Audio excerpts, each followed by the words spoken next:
First ever factory outlet Mukunda jewellery అన్ని బ్రాంచ్లలో Christmas and new year సందర్భంగా ఎన్నో ఆఫర్లు. త్వరలో జూబ్లీ హిల్స్ బ్రాంచ్ ప్రారంభం. తెలంగాణ ఏర్పాటైన 11 ఏళ్ల తర్వాత ఏపీ సీఎం చంద్రబాబుపై మాజీ సీఎం కేసీఆర్ విమర్శలు చేయడం రాజకీయంగా ఆసక్తికర చర్చకు దారితీస్తోంది.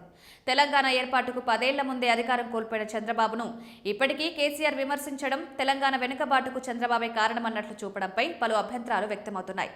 దీనిపై చంద్రబాబు పార్టీకి అనుకూలంగా ఉన్న యూట్యూబర్లు, రాజకీయ విశ్లేషకులు సైతం ప్రత్యేక వీడియోలు చూస్తున్నారు. ఉమ్మడి రాష్ట్రంలో 9 ఏళ్ల పాటు సీఎంగా పనిచేసిన చంద్రబాబును నిందిస్తున్న కేసీఆర్ తన పాలన కాలంలో 10 ఏళ్ల పాటు ఏం చేశారని ప్రశ్నిస్తున్నారు.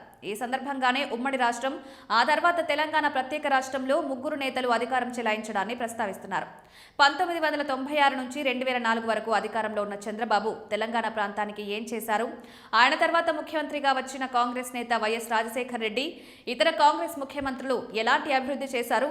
విభజన తర్వాత ముఖ్యమంత్రిగా బాధ్యతలు చేపట్టిన కేసీఆర్ పాలన ఎలా సాగింది అన్న చర్చ ఎక్కువగా నడిపిస్తున్నారు. గత 20 ఏళ్లలో కాంగ్రెస్, బీఆర్ఎస్ పాలనలోనే తెలంగాణ ఉందని, చంద్రబాబు హయాంలో అన్యాయం జరిగితే ఈ 2 పార్టీలు ఎందుకు సరిదిద్దలేకపోయాయని నిలదీస్తున్నారు. 10 ఏళ్లు ముఖ్యమంత్రిగా పనిచేసిన కేసీఆర్ పాలమూరు జిల్లాకు ఏం చేయలేదని చెప్తుండడమే కాకుండా స్వయంగా మహబూబ్ నగర్ ఎంపీగా పనిచేసిన కేసీఆర్ ఒక్కరోజు కూడా ఆ ప్రాంత సమస్యలపై పార్లమెంట్లో మాట్లాడలేదంటున్నారు. 10 ఏళ్లు సీఎంగా ఉన్నప్పుడు ఉమ్మడి పాలమూరు తలరాత ఎందుకు మార్చలేకపోయారని ప్రశ్నిస్తున్నారు. ఇదే ప్రశ్నను 10 ఏళ్లు పాలించిన కాంగ్రెస్కు వేయకపోవడంపైన టీడీపీ అనుకూల సోషల్ మీడియాలో ఆగ్రహం వ్యక్తం చేస్తున్నారు. తానేం చేయలేక 20 ఏళ్ల క్రితమే తెలంగాణ రాజకీయాల నుంచి దూరంగా జరిగిపోయిన ఏపీ సీఎం చంద్రబాబుపై విమర్శలు చేస్తారా అంటూ కన్నెరు చేస్తున్నారు. సుమారు 2 ఏళ్ల తర్వాత రాజకీయంగా యాక్టివ్ అయిన కేసీఆర్ వ్యూహాత్మకంగా చంద్రబాబును టార్గెట్ చేస్తున్నట్లు వ్యాఖ్యానిస్తున్నారు. అయితే కేసీఆర్ వ్యూహాలు పనిచేస్తాయా లేదా అన్నది ఇప్పుడప్పుడే చెప్పలేమంటున్నారు.